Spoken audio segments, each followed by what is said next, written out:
Robert T., who spent his life on the lake, knew what the lake looked like before this problem began. And he saw it developing over many, many years. And he had the courage, and he certainly needs credit for that, he had the courage to stand up and say, just a second now, there's something going on here that isn't right. And he had a lot of detractors. People, wait a second, don't rock the boat, you know, what's going on really? It's, as he just pointed out. So he did bring the camera crew down, and I saw it for the first time on television, and I said, I think I know what that is. I'm a biologist. That looks like eutrophication.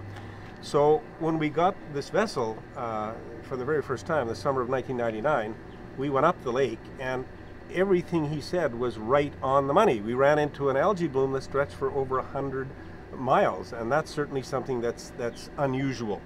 So we said, okay, there's a need. He's right on the money. There's a need now to initiate the research to get a better understanding of this. So he raised the red flag. We got involved in the research end of things. He said, okay, here's a problem. Our role is to say, well, this is the nature of the problem. And then Bill got involved with the stewardship board to say, okay, these are the things that we can do to rectify the problem. And that's how the three amigos came together.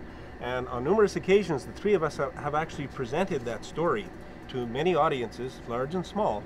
And it's a very effective story because you hear it right from the individual's mouth. The guy who saw it, first of all, we can come along and follow that up by the corroborating science.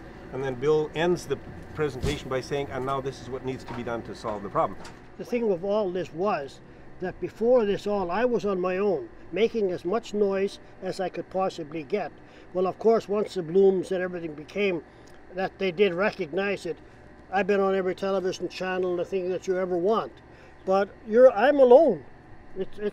It's no fun being when everybody walks on the other side of the street when they see you coming. I mean, there can be a lot of fishermen that don't talk to me.